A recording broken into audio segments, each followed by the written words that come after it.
Edgar, nosso cineasta, com uma sequência de filmes e com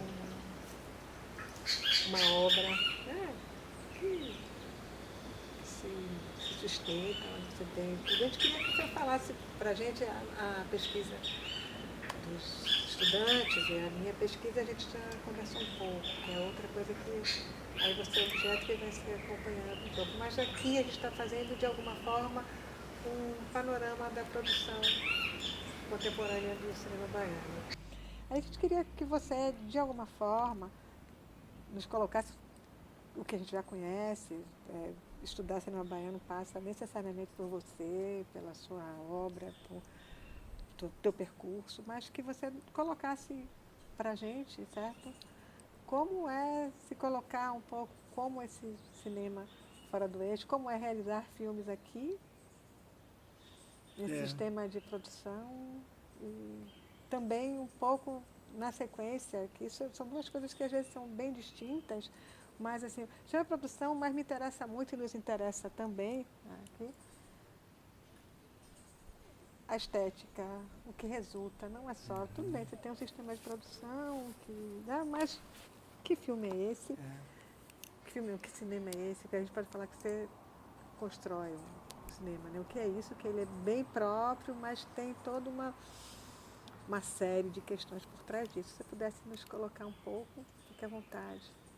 Eu comecei a me interessar por cinema ali no final dos anos 60, que eu comecei a ver cinema de arte, né? Que era uma coisa que me fisgou. Foi uma coisa que me levou a fazer cinema. Quando eu vi o Meteorango, ele foi uma espécie de espoleta para eu querer fazer, achar que podia principalmente. Final da década de 60, Glauber já tinha saído da Bahia, né, no meado de 60, e era um sucesso internacional com os filmes dele, uma coisa bombástica, maravilhosa. E André Luiz me sinalizava com uma possibilidade de fazer um cinema nanico, vamos chamar assim, um cinema feito com a câmera na mão mesmo, e com uma vontade de iconoclastia em relação até ao modelo de Glauber, eu acho. André coloca isso não só com Glauber, mas com um discurso político, que era um discurso que se pretendia muito sério para fazer frente à ditadura militar que ali estava. E eu também queria fazer frente à ditadura militar, que era um estorvo para a vida do país, mas eu não queria seguir os cânones. Então, eu vou falar disso para falar de uma transição que o Brasil sofreu nesse período até hoje. Quer dizer, são passados quase mais de 40 anos que eu comecei já no meado da década de 70, e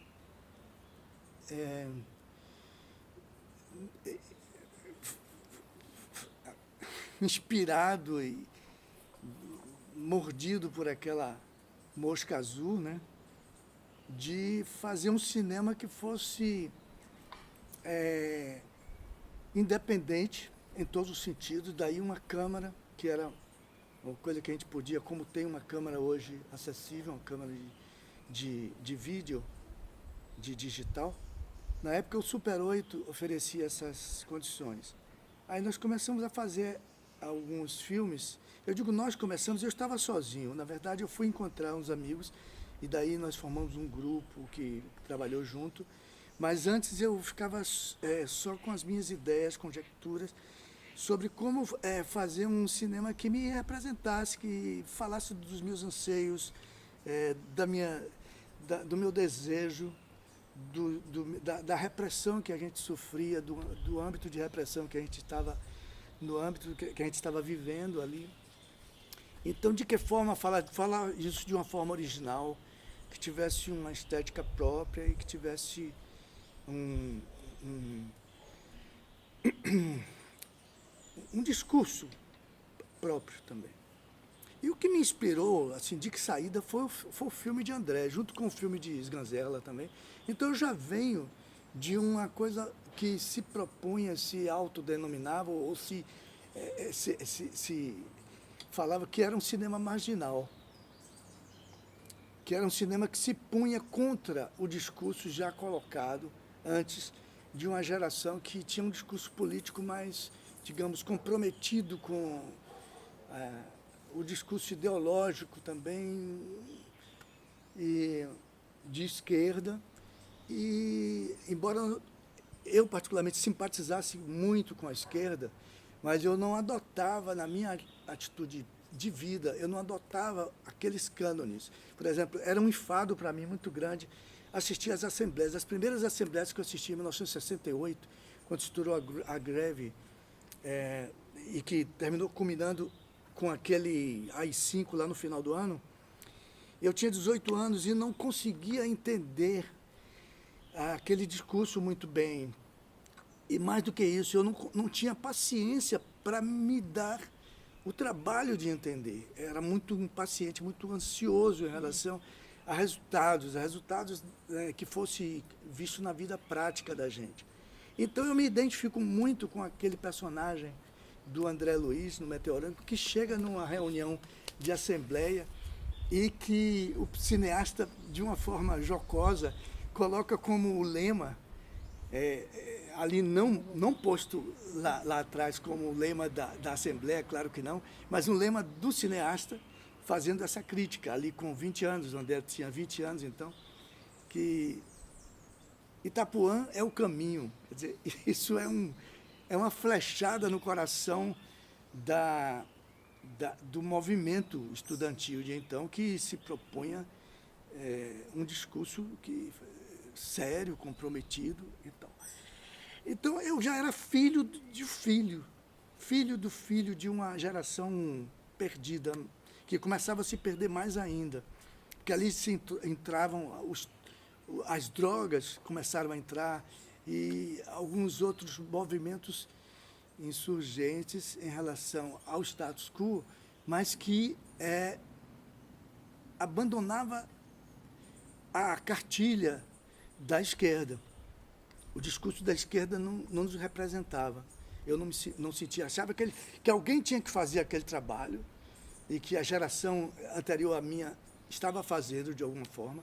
Eles tinham entrado no movimento da guerrilha, eles tinham lutado e morrido por nós. Aliás, eu faço, de alguma forma, uma tentativa de correção com isso, quando adiante, 10 anos depois, eu pego um filme para fazer em homenagem a Lamarca, que foi um desertor do Exército que fez a guerrilha e morreu por isso. Quer dizer, uma pessoa extremamente digna de respeito de todos nós, uma pessoa que morre por suas ideias. E naquele momento ali de início, né, com 20 e poucos anos, eu estava... nem conhecia direito o que se passava, não sabia bem o que se passava, e na minha vontade de produzir alguma coisa que fosse artística e que pudesse dar conta dessa insatisfação, uma dor profunda que se sentia existencialmente. Eu era mais para Sartre do que para Marx, por exemplo. Era um existencialista antes de ser um comunista. Eu era comunista por adoção, até de brincadeira. Falar que era comunista para meu pai era um crime, era uma coisa, era um assinte, era subversivo.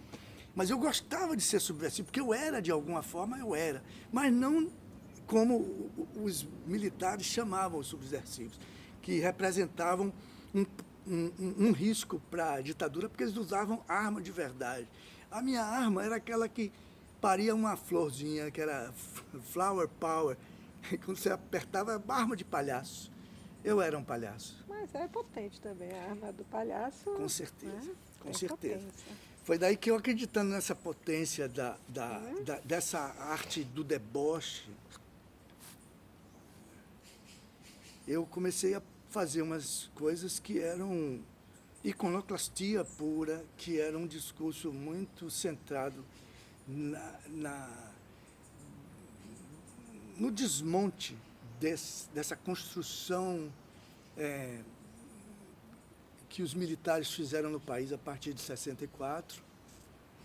E eu achava que isso tinha um poder de infiltração ali, que iria dar conta das minhas das minhas angústias, das minhas frustrações, das minhas razões de luta, as minhas razões de luta.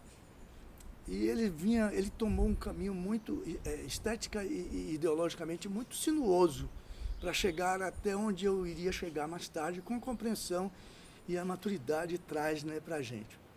Mas então eu comecei por caminhos sinuosos, caminhos que tinham a ver com liberdade sexual, com isso que a gente está vendo hoje de diversidade também, uma androginia que se insinuava ali na minha geração, um desejo de... tem uma música de Pepeu que fala isso. Ser um homem feminino não fere o meu lado masculino. E era isso que eu queria entrar na banda, brincar, fazer o desbunde, participar dessa alegria que tinha a ver com Alegria, com a Tropicália, com o Ali Salomão e com tantos poetas que estavam nessa nave louca. E Alegria é uma tristeza só, né? Alegria é uma tristeza só, né? Você acha? Pouco, aquela música? Não, mas tem um pouco. Tem umas questões... eu acho que enfim... Bom, ela tem muitas coisas ali, mas para mim ela era assim uma espécie de hino. Eu falei a mesma coisa, engraçado, uma estudiosa que me deu uma estudiosa da nossa identidade, que disse, alegria era... Nunca, Caetano nunca quis fazer isso com alegria de calma, mas para mim, eu entendo o que você está falando, para mim era algo que, não sei se era de como essa geração da qual eu sou um pouco menos, mas também cheguei lá, né? Fiquei nessa aí, tinha como aspirava, mas que realmente ela tem como um cotidiano uma crônica daquele tempo também, e que o tempo não era um tempo ameno, era isso que ela queria falar, né? Que era um tempo, né? Que não era um tempo confortável, e que de alguma forma ela fala desse tempo confortável de uma forma não é para baixo, positivo. Então é um pouco isso. Eu vejo também que ele ali estava afirmando a alegria, apesar de todo um universo de lapidação de nossa alegria, de nosso movimento. Dos nossos contornos mesmo, né? Alguns elementos que nos eram, né? Que nos constituíam, né? Então, enfim. Mas vamos colocar que eu dei uma... Então, eu sou muito filho desse movimento tropicalista, que rompia, que detonava, explodia com todos esses... misturava tudo num liquidificador de signos, de coisas. Isso me servia, isso me representava. Misturava Che Guevara com Coca-Cola, quer dizer... O que é isso? Quer dizer, sabia que ali por trás estavam os americanos, atrás de um signo, e do outro estavam uma guerrilha vitoriosa em Cuba que estava associada com os inimigos número 1 dos americanos, que era o comunismo russo, enfim. Até a corrida espacial se colocava no mundo, dividindo o mundo em dois, e nós éramos o terceiro mundo. Isso aqui é uma questão interessante também, que Glauber colocava o tempo todo isso. Então, eu estava muito deslumbrado também pelo efeito que as poucas drogas que eu comecei a consumir naquele momento, vamos dizer substâncias, eu não gosto de chamar drogas, substâncias alucinógenas. Eu acho que é melhor, é mais fiel. Eu comecei a experimentar isso, e também isso fez uma explosão no meu espírito, que nem o sol né, até explodir colorido no sol dos 5 sentidos. Nada no bolso ou nas mãos, que era uma música seguinte que Caetano fez. Então, Caetano e Gil pautaram, de um lado, Chico e Milton, de outro, pautaram também essa poesia da nossa geração e da nossa filosofia.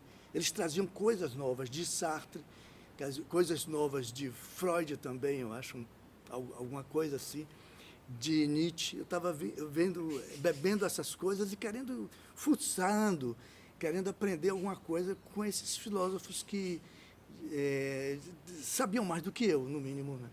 Então, eu fui atrás de beber dessas fontes e me deixei contaminar com elas sem o menor pudor, de que iria fazer alguma coisa chupando, entendeu? Quem quer que fosse.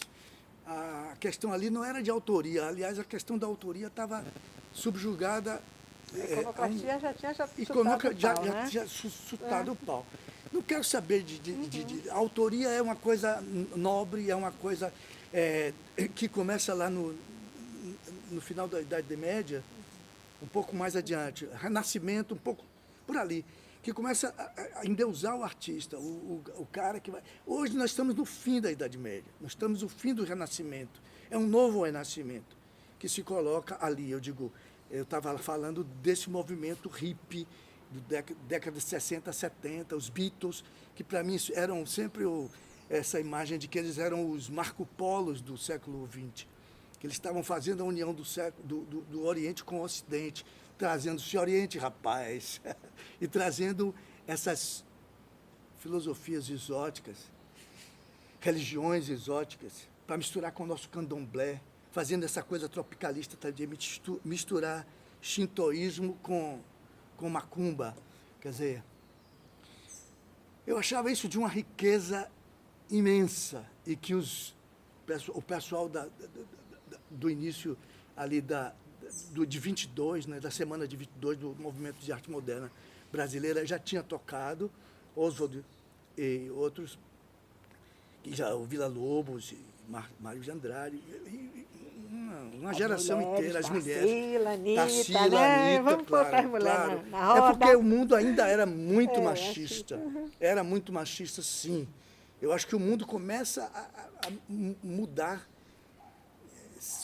sutilmente começa a mudar ali na década de 60, 70, quando a mulher tira o sutiã, que as mulheres afirmam o sexo livre, o amor livre, e afirmam também a sua identidade feminina e começam a reclamar a igualdade de direitos, uma coisa óbvia que já devia existir, mas que não existe até hoje. Coisa dos salários que a gente vê aí. As mulheres continuam numa luta que, para mim, que não era mulher, era uma página virada. Eu não conseguia entender por quê, porque eu não era mulher. Sim. Isso eu entendo agora. Eu não era mulher, então não era um problema para mim. Uhum. Mas eu consigo entender hoje como é importante, como foi importante, como é importante as mulheres cravarem esses assuntos na sua pauta, na sua luta, agenda, na sua disputa, na sua agenda, para poder ganhar espaços que ainda não são iguais, né? Mas, enfim, falando dessa coisa do cinema baiano, eu acho que o cinema ficou órfão de Glauber ali naquele momento, no meado da década de 60, e uma boa parte de cineastas, uma boa pequena parte, porque éramos poucos também, que migraram para o Rio de Janeiro para fazer, porque lá era o centro onde acontecia estúdio e laboratório. Era Rio ou São Paulo. Tínhamos os estúdios de cinema, que, enfim... Laboratórios. Né? Líder. Né? Que realmente monopolizava. Isso. Né? E ainda hoje, a gente, quando pensa no finalização de cinema, ainda pensa, até bem pouco tempo, em São Paulo e Rio, para fazer um trabalho com uma qualidade mais broadcast. Não sei se o termo está ultrapassado. Né? Mas sim, né? Mas, enfim, aí a gente teve aqui um movimento interessante que foi o da Jornada de Cinema da Bahia, que ela instaura um momento novo para a história do cinema baiano. Quer dizer, a gente tinha coisas episódicas como André Luiz, que fez o Meteorango, teve Zé Humberto, que fez um filme, O Anjo Negro, importante, Aquipalô, né? Mas que Alvio Guimarães também, que fez o Caveira Mais Frente, mas era uma coisa pontual. Acho que a jornada começa a congregar um movimento que aí tem a ver com uma ideologia, uma coisa que tem a ver com a realidade brasileira, de discutir, um espaço para discutir as questões políticas que estavam pautadas naquele momento. Importante, Edgar, que é tirar do centro do Rio São Paulo, de ser aqui. Isso, né?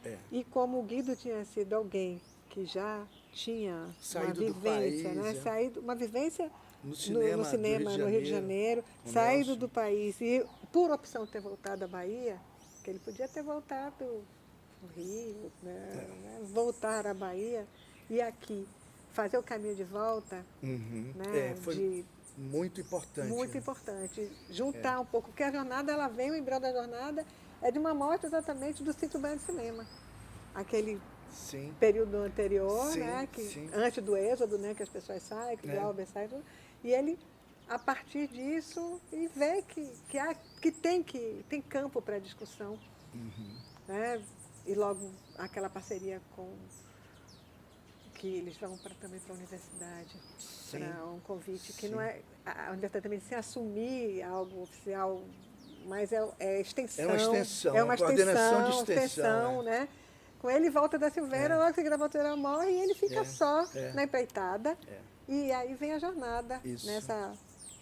Que justifica, assim, se por nada fosse, justifica uma vida que Guido Araújo dedicou a essa jornada e que tem tantos devedores. E é importante quando a gente vê a dimensão da jornada nesse tempo e que, como ela sai, traz para cá a discussão de tudo que acontecia de ponta no cinema brasileiro. Então, se articulava aqui na jornada. Sim. De alguma forma, a gente pode até dizer que a jornada pautava os movimentos de classe, os movimentos do que a BD, todas as conquistas, lei do curta, discussões da ensino. Então, aqui, conservação, memória, tudo tinha espaço na jornada. Sim. Além da exibição de filmes, né? Que era quase pano de fundo, porque a jornada era tão ampla que isso ficava impressionante. Quando a gente vai pensar na jornada, voltar à jornada, a gente surpreende sempre, né? Tem sempre algo. Mas desculpe que eu... Não, eu muito bom, aí, muito bom, muito bom. A jornada merece esse espaço, porque ela foi, durante muito tempo, com várias fases diferentes dentro da própria jornada, mas ela congregou cabeças do Brasil inteiro para pensar cinema, pensar esteticamente o cinema, pensar politicamente o cinema e tornar possível essa coisa que aconteceu logo em seguida, que foram os polos de cinema que terminaram com o polo do Ceará, Pernambuco, Bahia, Maranhão. Tinha festivais que aconteciam no Brasil e que... capilarizavam isso, né? Eu acho que a jornada conseguiu, a partir dela, a Bahia foi outra e o Brasil, em termos de cinema, rede, também. Né? Essa coisa que a gente fala tanto rede, hoje, né? A rede. Né?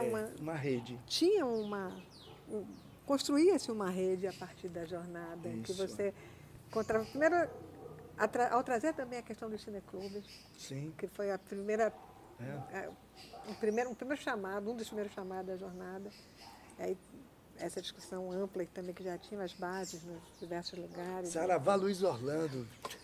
Sempre o companheiro né? Que carregou essa maleta, essas latas para exibir os filmes pela Bahia afora, pelo Brasil e pelo mundo afora. Pois é, e naquela época ele projetou, né, 16 milímetros. Enfim, no meio dessa loucura, não é loucura ainda, mas no meio desse movimento todo, vem essa possibilidade de fazer um cinema de Super 8 que era dado para um classe média como eu e alguns outros, que eram insatisfeitos com geral, insatisfeitos como adolescentes retardados ou como adultos que não conseguiam lidar bem com o sistema. Queriam botar a merda no ventilador. E foi o que eu comecei a fazer, sozinho e depois em companhia dos amigos que eu encontrei na jornada. Eu fui encontrar algumas pessoas que se tornaram grandes amigos, companheiros e trabalharam junto comigo, fizemos coisas juntos durante muitos anos. Paula Ribeiro, Fernando Bellens, Araripe Júnior são os nomes mais próximos e outros também, mas esses daí mais próximos que formamos um grupo e fomos fazer um cinema que que pensava estar representando uma fração de nossa juventude. Então a gente fez esse cinema comprando uma camarinha pequena de Super 8 e pegando os temas que nos interessavam naquele momento, os mais diversos possível. Era um cardápio muito gentil, generoso, de todas essas angústias, todas as opções que se tinha durante aquele período de chumbo, né, da ditadura militar e do movimento hippie, junto com os guerrilheiros. Quer dizer, tinha duas facções que eram claras, que era o adapte-se ao sistema, né, que seja um executivo, seja um homem bem-sucedido, seja um vencedor, e a classe média toda embarcou nessa, uma grande parte. E os dissidentes eram, ou você vai para a esquerda e faz o movimento de esquerda, seria ou direita, né, os executivos, a esquerda, e o desbunde, que seria um movimento daqueles que não queriam fazer nenhum um movimento nem outro. Nem ir para a Odebrecht, para Polo Petroquímico, nem ir para a guerrilha, por vários motivos. O meu motivo tinha a ver, pessoalmente... Para a militância, né? Porque também a guerrilha tinha militância do partido, dos partidos que... A militância. Mesmo dentro do PMDB, você que era o único partido, né? Mas você tinha lá o Partidão, o PMDB Jovem, tinha uma militância ali que...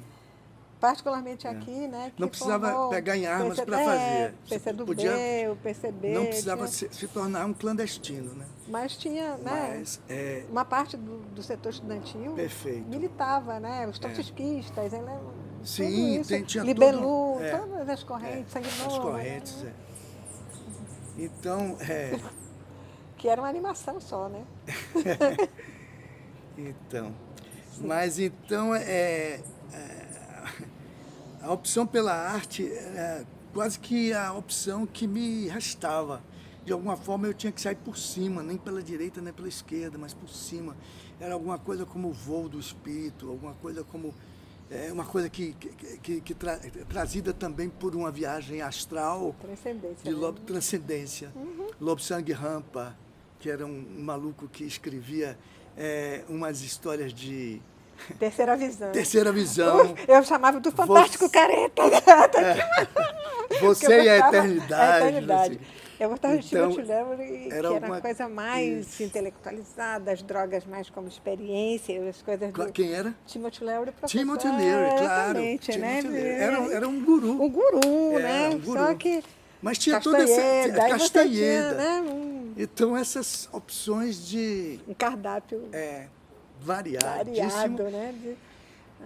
Astrologia misturado com política, tinha a ver, quer dizer, os caras da astrologia me diziam que Hitler e os czares da Rússia, eles consultavam Rasputin e Hitler consultava os astrólogos para saber que movimentos faziam na guerra, e isso daí, de alguma forma, se imbricava com a realidade e me serviu naquele momento. E tudo me parece hoje com as perspectivas. Você tem uma história esotérica forte lá, muito sempre, forte, sempre, certo? Né?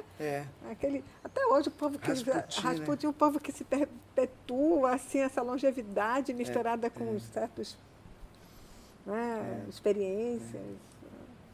Tinha uma mulher lá, não lembro como era. Madame Blavatsky. Exatamente. Ela fez A Doutrina Secreta. Aquele livro que o personagem que eu interpreto no Exposed, que está lendo, que se levanta, é o Doutrina Secreta. Quer dizer, eu tinha posto isso nos close, mas saiu na edição. Não, achei que... Mas o Doutrina Secreta. E eu estava com as unhas pintadas de vermelho. Então tem detalhes assim que não estão no filme, na edição final, mas que servem para entender o que é que eu queria mostrar por trás de tudo também, né? Era uma figura andrógina, Sim. esotérica e freudianamente doente, neurótico, um neurótico que precisa que as pessoas se assustem, aquela história que está contada. Então, eu fui atrás desses signos, misturando astrologia, cabala, esoterismo, religiões exóticas. Daí eu faço a coisa dos Beatles. E as substâncias que ativavam, que potencializavam essa viagem. Os portais, né? Os portais, né? as portas da percepção, The Doors. Então, estava tudo posto. Então, eu sabia, de alguma forma... Aldous Huxley. Aldous Huxley. Eu sabia que a que falange eu pertencia. Você sabe que ele esteve aqui na Bahia no mesmo período que Rossellini, fazendo pesquisa Década também. de 60. Final de 50. 50, 60.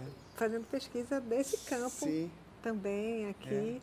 Mas uma Sabia, pesquisa, né? a gente também não sabia. Aí a gente estava pesquisando, o Benino estava fazendo uma pesquisa, e de repente, lá no jornal, fazendo uma coisa Rossellini, a gente acha. Chega a Bahia para visitar, não sei o quê. Aí a gente. Candomblé, aí a gente pegou. Candomblé. Aí a gente pegou, escaneou essas coisas também, porque são, enfim. Então, esse universo que é muito grande, esse mundo é de Deus, esse mundo é de Deus. Esse mundo é grandão pra caralho. Isso é dito no Exposed também como uma mantra, uma brincadeira, que ali me espantava. Eu estava fazendo teatro, estava misturando várias tintas para entender, para interpretar também. E isso tudo era álibi para mim. De alguma forma, eu estava buscando um álibi para continuar vivo, sobreviver de arte, quer dizer, inventar algum tipo de coisa que tivesse algum valor. E isso foi dado ao cinema. Para mim, o cinema começa, de fato, quando os meus filmes começam a ser reconhecidos. Eu digo, puta, estão me vendo, quer dizer, estão vendo valor naquilo que eu faço, na merda que eu faço. Né? Que era merda, eu estava jogando merda. O nome do filme era O Rei do Cagaço. Então, ninguém respeitava, e foi feito para ninguém respeitar, vírgula. A menos que passasse um determinado portal. E aí começava a respeitar. Então, eu começava a respeitar as pessoas que me respeitavam. Porque quem não me respeitava, porque não entendia o que havia por trás daquela merda. Aí eu dizia, poxa, existe uma vida aqui, existe um eu querendo se afirmar no mundo. Isso vai se estender. E a rede. Isso vai se estender politicamente, é a formação da cidade, a URBS. Eu preciso, eu tenho que ser aceito pela URBS. Eu não posso ser execrado, estão me execrando. Eu postei no execrando, ecrã, você viu? Estão me execrando, porque não me dão tela para exibir. E eu sentia ali, eu precisava disso, desse retorno. Tanto que quando os amigos meus me veem lá no cinema, era Paula e Fernando, eu não sei se Araripe estava nesse dia. Mas eles dois acenam para mim, fazem um gesto amigável. Eu falei, pô, vocês gostam de mim? Aí eu fui. E aí foi que começou a nossa amizade.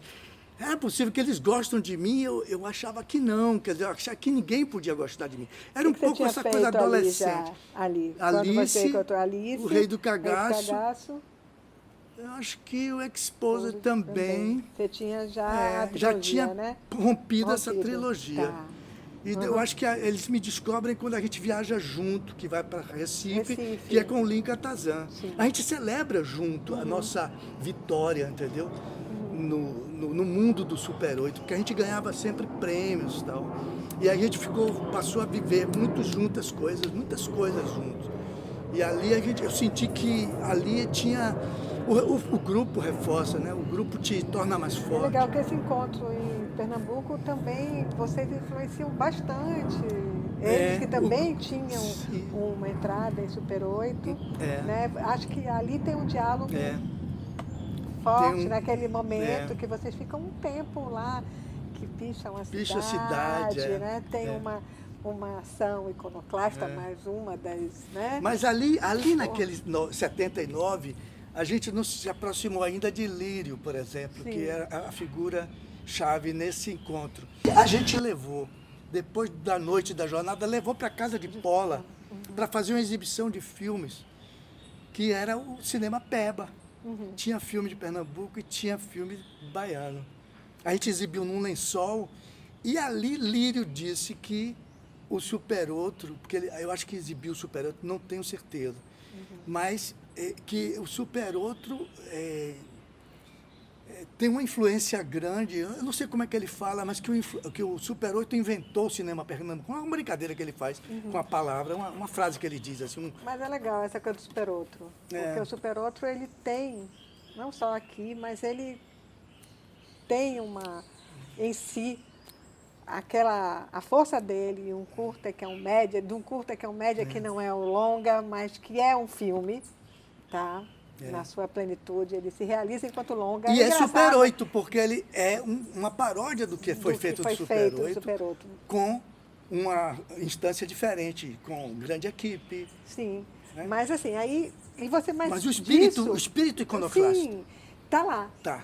Assim, mas antes você tem uma transição também, que são os filmes que antecedem o Super 8. Sim. Os filmes que nós fizemos em 35 milímetros. Em 35 milímetros, que também para a gente é importante. Crianças do Mundo da Sereia. Porque assim, só para os meninos pontuarem, que a gente está aproveitando, né?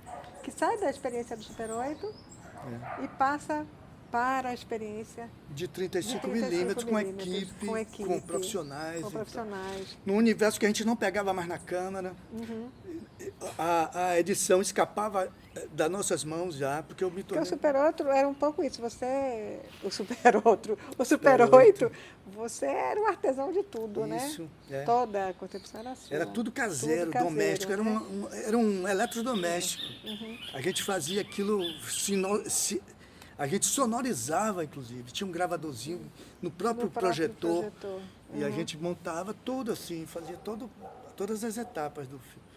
A gente fez, então, essa transição foi através de Fernando Bellens, que ganhou um edital. E nós fizemos juntos o Crianças do Mundo Novo, em 80. Que ele diz que todo mundo torceu o nariz para ele. É verdade isso, Edgar? Que ele disse, poxa, eu vou fazer 35. Eles ficaram meio assim, né? Como foi? Se foi bem inconsciente. Né? Porque a gente... Acho que tinha medo, tinha tanta coisa ali, vamos pegar o 35 e aquela coisa... Tinha era um mundo que se abria, um mundo novo que se abria. E a amizade era tão grande entre nós naquele momento que... não teve uma ciumeira da minha parte assim. Mas ele faz uma queixa dessa, acho que é claro que eu queria que tivesse demais. Quando ele faz, ele fala, não foi ele fala. Não, na Bahia ninguém fica em pé. Chamou ele. Exatamente. Mas isso foi logo. Lembra? Foi no mesmo ano. Ele estava fazendo. Geralmente porque estava cheio de trabalho ali, né? E era uma coisa mais doméstica, sei lá. Mas vamos voltar lá. Criança foi uma Crianças do Mundo Novo. Em 80, em 81, Fernando ganha novamente o edital. A gente fez, era do Polo Cinematográfico, a gente fez o Europa Luanda Bahia. Que é aqueles cabelos, meus cabelos, eu tinha cabelo. Ainda na época, certo? Isso. Como era o nome? Que eram umas coisas dos cabelos, cabelo ia e cabelo vinha. Eu não tinha mais cabelo, certo? Europa Luanda Bahia. Europa Luanda Bahia. Isso. E em 82 eu ganhei o Lamarca. É uma pena, assim, Europa Luanda não tem digitalizado, não está digitalizado. Tem que pegar isso, mas tem negativo, negativo de som de imagem, tem que digitalizar. Isso é um trabalho urgente para se fazer. Acho que qualquer política pública, certo, que tenha que cotejar essas coisas, o cinema tem que fazer isso. Porque a gente, por exemplo, eu quero ver aquele filme de novo, eu quero ver esses filmes, como é que você vê? Não vê, né? Tem que, enfim. Mas aí você ganha... Nós começamos a fazer esse cinema com verba do Estado, uma parte da Embrafilme, né? Que ele entrava, tinha um convênio que ele desrespeitou e tal, mas tinha uma política que já integrava a Bahia no status assim, federal, mas tinha política também caseira, que era na gestão ainda daquela dinastia de 40 anos de ACM. Isso. Que tinha uma promessa de um polo de cinema que não se cumpriu, né? Que nunca saiu do papel. Saiu para não acontecer, na verdade. Aí eles fizeram, em sequência, uma uma coisa da Lenda do Pai Inácio, que veio Sim. Fibra e a Lenda do Pai Inácio do mesmo edital, que era uma grana muito pouca também, que não contemplava, eu acho que o interesse que havia na Bahia de se fazer cinema. Tinha uma geração que estava querendo muito, e eu pertencia a esse grupo, mas que a gente não se sentia contemplado. A gente fez algumas coisas, poucas.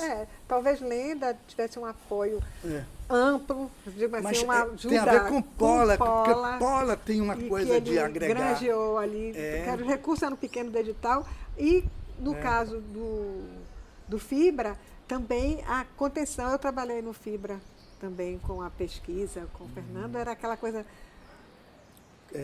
uma grana a grana apertada e que Fernando de ferro, ele tem aquele controle ali de fazer, e uma alocação bem apertadinha, encolhida. E no caso da Lenda, como ficção, e demandando mais, aí são os arranjos possíveis de Pola, o que Pola granjeou. Pola conseguiu Baiatu, pois hotel, coisas passagem, não sei o quê. Então ele conseguiu. Já a Fibra não, um documentário ali dentro daquela cartilha da escassez, né? Isso. A gente foi aprendendo a tirar leite das pedras com essas produções, porque foi assim muito difícil. Fernando tinha um emprego público, eu também tinha um emprego da prefeitura que pagava pouco, mas que era muito pouco. Eu estou falando pouco porque era assim, você viver com R$2.000, entendeu? Era como eu ganhava e era, enfim, com o que eu vivia. E aí eu tinha garantido pelo menos as contas mínimas para mim. Então eu gastava o meu tempo todo com aquele sonho de fazer cinema, de poder entrar para a tela. A gente estava assistindo assim, Herzog, estava assistindo Wim Wenders surgindo, né? E estava vendo esses cineastas de fora, e a gente queria as telas do Brasil, do mundo, do que fosse. A gente queria um longa-metragem, na verdade. A gente queria, porque a meta era fazer um longa-metragem, porque a longa-metragem ia ser mostrada e tinha um retorno. Não existia outra coisa senão esse horizonte. Que hoje eu reconheço que era muito grande para nós, mas que era amesquinhado, se você for pensar na distribuição que nós temos do Brasil. As condições são muito cruéis, né? A gente nunca teve, a gente sempre ouviu falar dessa coisa do gargalo da distribuição, porque a gente nunca teve um retorno digno, assim, minimamente digno, né?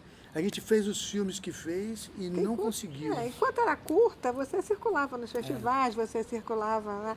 De repente, quando você consegue, que aí tem a importância do Superoutro, que é o média-longa. Média-longa. Um média-longa. Ele cumpre... Ele tem 45 minutos, parece que é uma hora. Uma hora, ele tem ritmo, ele te leva a você torce pelo... Você é longa. E aí, feito também dentro dessa dieta aí do que tinha sido aprendido aqui, né? E... Valdir Pires, Jairo Simões, eu devo a eles. Porque quando porque o ACM tinha... Quando a única eleição que ele perdeu, e que nós perdemos também, porque ganhamos a eleição, mas logo houve aquela derrapagem, né? Mas, enfim, enquanto estava no governo, Valdir e Jairo Simões e Capinã, que era o secretário de Cultura, eles me deram a chance de fazer o filme Superoutro ficar pronto, porque a Embrafilme disse que não ia finalizar porra nenhuma daquele filme, porque ele tinha contratado um filme de 15 minutos. Sim. Aí Jairo Simões foi a pessoa-chave. Jairo foi a pessoa que chegou e me deu o orçamento de finalização que nós vamos terminar esse filme. Então eu devo a Jairo ter feito esse filme e ao governo de Valdir Pires, que teve acessibilidade para finalizar um filme que ia morrer na praia, o filme. Ali ele deu essa virada, né? Na minha vida, e eu achei que ali eu ia conseguir fazer um longa brevemente. Isso foi em 89, o filme foi lançado. Eu vim fazer um longa em 2002, Porque esse tempo todo a gente tem que colocar na conta de ACM, governo de ACM. Porque ele ficou regulando ali, em seguida ele abriu um edital que eu fiz o Talento Demais para dizer da dor que a gente sentia por não fazer cinema. Tinha que fazer um vídeo de 20 mil reais na época, 6 mil reais. 6 mil reais nós ganhamos. Cada um ganhou 6 mil reais para fazer. Eu fiz um longa, o Talento Demais tem 70 minutos. A versão maior. Para dizer que a gente não tinha talento demais, estava muito lento. Essa brincadeira e tal. E que isso foi em 94. Só vai fazer, eu me lembro. Em 2002, com um edital de 2001. Sim. E a gente faz, em 2001, que já estava terminando, assim, essa dinastia já estava chegando mais ou menos ao fim, né? Mas, enfim, para dizer isso, de 89 a 2002 são 13 anos esperando para fazer um novo filme. Sim. E ele só bate na tela em 2005. Isso é. Então você vai pegar de 89 a 2005. São o quê? 16 anos. 16 anos. Para ele se tornar concreto, tá na tela e tal. Então isso é um garrote que todos nós sofremos, a minha geração, e as que estavam em seguida, que vinham em seguida, que não conseguiam também passar disso, de fazer um curta com o dinheiro de uma Embrafilme, que já tinha acabado, aí já era a Fundação do Cinema Brasileiro. Fernando Belles conseguiu uma grana da Fundação Ford para fazer, o outro foi da Fundação Rockefeller para fazer um outro filme, que era esse, um era o Anil, sim, e o outro foi Héteros. Héteros, a comédia. Héteros, a comédia. Foi feito, parece, pela Fundação Rockefeller, se não me engano. Héteros, a comédia. Isso era 92, 93, 95, e aí vem essa história da história da Bahia, que é um filme importante na história do cinema baiano, porque ele consegue fazer um grande esforço de produção, reunir uma equipe grande, trazer de fora um fotógrafo que foi importantíssimo na história do cinema baiano, que foi Antônio Luiz. Antônio Luiz passou todo o bizu, toda a informação, todo o conhecimento, a expertise dele para Hamilton de Oliveira. Hamilton Oliveira fez o assistente de câmera, assistente de fotografia de Antônio Luiz, no Histórias da Bahia. E ali ele aprendeu tudo, ele é um cara talentoso, um cara inteligente, pá. E pronto, ali eu acho que ali para mim foi dado um grito de independência, porque ali a gente pode fazer com a garantia de que ia ter essa qualidade exigida do longa-metragem. E o Histórias da Bahia acontece em 95, 96. A gente vai ter um edital em 2001, 5 anos depois. Tudo isso é muito lento, os processos. A classe muito forte e se fortalecendo, fazendo uma associação baiana de cinema, que teve a liderança de Pola, depois de Araripe, de Lula Oliveira, de Solange Lima, e que se mantém hoje, né, a duras penas, mas se mantém numa batalha constante para conseguir que os editais sejam, aconteçam todo ano. O que nós temos agora é o garrote de Rui Costa, como bem disse nosso colega e amigo Umbelino. Brasil. De garrote em garrote. De garrote em garrote. Aí a gente vai, né? Mas essa perspectiva de produção agora, né? Você, depois, eu me lembro, você fez... Eu fiz um outro filme, com verbas da BNDES, Petrobras e acho que da Ancine também. E o que foi só da Ancine foi esse último, esse que veio também 6 anos depois. Parece o ciclo é esse, uns 5, 6 anos por aí. para que saia um novo filme de cada produtor. É até bom. Se você vê a trajetória de Edgar, vocês vão ver também como os sistemas de produção mudam. Cada filme, vai para o último é só Ancine, certo? Porque vai mudando também, né, a forma de você, né, dos recursos, de como. E me parece que, em termos de produção, eu sinto, Edgar, que a gente está mais resolvido, assim. Tem onde buscar essa produção, certo? Claro que os sistemas são ou editais, ou os fundos, mas você está lá. A distribuição, me parece que ainda é um negócio. Não sei como você vê isso, assim, se para você, como está isso? E produzir aqui também, eu acho que já temos uma situação mais favorável em termos da própria questão técnica, né? De você já ter uma mão de obra mais qualificada, mais, né, com um certo...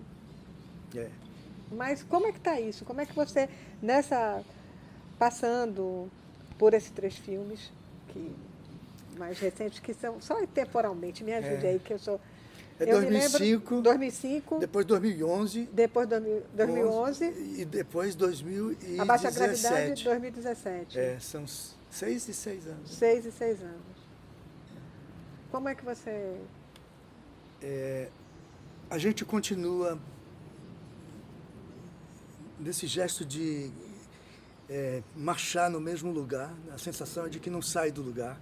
A gente não consegue fazer isso se tornar uma praxis, uma praxis contínua, Sim. onde haja Processual, editais né? todo ano. Todo ano, com certa regularidade. Isso, tá? a distribuição, ela não existe também uma política, eu acho, do audiovisual, tanto na Bahia, mas eu falo em termos de Brasil, não existe uma política de distribuição, que era uma coisa que se reclamava lá na jornada, há 40 anos atrás, que os filmes não tinham produção. Agora,